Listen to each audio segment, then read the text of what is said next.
Pathogenesis of the plant viral diseases.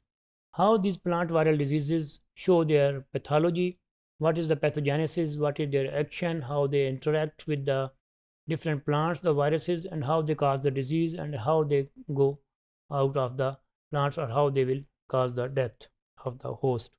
First of all, the routes of the transmission are very important, as we have already seen. So therefore, there are the seeds. About 20% of the plants are transmitted through the seeds, and this transmission from the generation to generation is very important. And however, this is not interacting with the place of the seed where the seed is placed. The seed will have inside the infectious agents, and you can just have to plant that seed, and the reaction and that disease, the particular disease, will be occurs.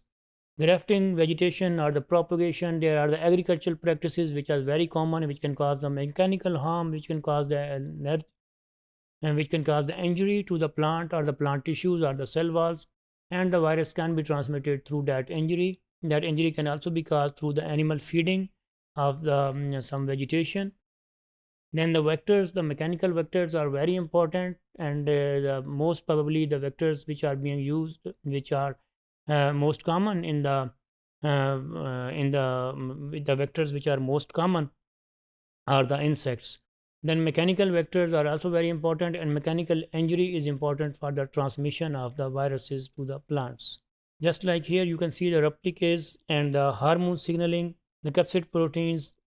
There is also one of the movement proteins is also there here, and then the suppressors and other viral factors. So these all factors from the 5 end to the 3 end will cause hormone signaling. Then phloem transport is very important. Our genes are there. Systemic necrosis, these are the resistance genes. And then the unfolded protein response and interaction of the RNA silencing. There are no specific receptors on the cells are present in the plants. So of course, there should be some mechanical injury to the plants through which it is capable to the transmission. Rely on the mechanical breach from the virus to enter through the cell wall, and usually with the help of the insects, this process is very common, and with the help of the insects as a vector, the viruses can be transmitted from one plant to the another plant. Here is the we have just seen them, the innate immunity and the virus entry inside the body of the plant, and then the adaptive immunity. How both of these immunities show their action for the viruses.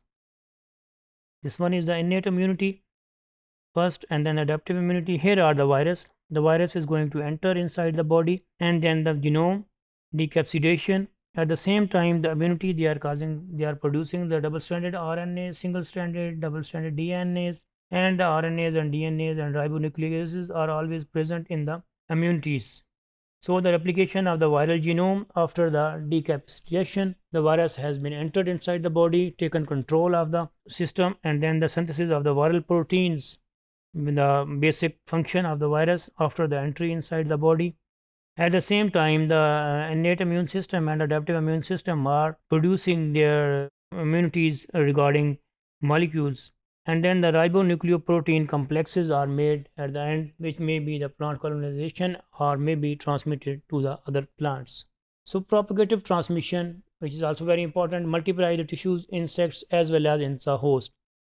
Sometimes the insects which are just acting as the intermediate host, they are also capable of replicating the same virus inside them, and then there is propagation is also occur in the other plants. However, the nematodes are not capable of producing or replicating the viruses which they are transmitting from one plant to another plant. Similarly, the protozoa are also not capable. However, there may be the infection which may be the persistence. They may cause two kinds of the infection, persistent infection and the not persistent infection, but they are not capable of transmitting from one plant to the from propagating or replicating the virus, the same virus inside their body. Most multiplication will be happened at the site of the infection, and the localized symptoms will also be there because of the infection of that disease. Here you can see the virus persistence. There are three parts. Insect vectors feed on the infected plants and then acquires the virus. Then that virus will be just transmitted through the insect, the virus persists in the vector and travels with the vector to a new plant host. So here is a possibility inside this insect.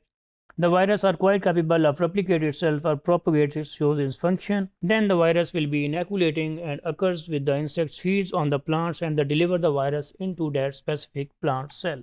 So there will be the transmission from the two ways, from direct cell to cell transmission and through the vascular system the transmission can also occur.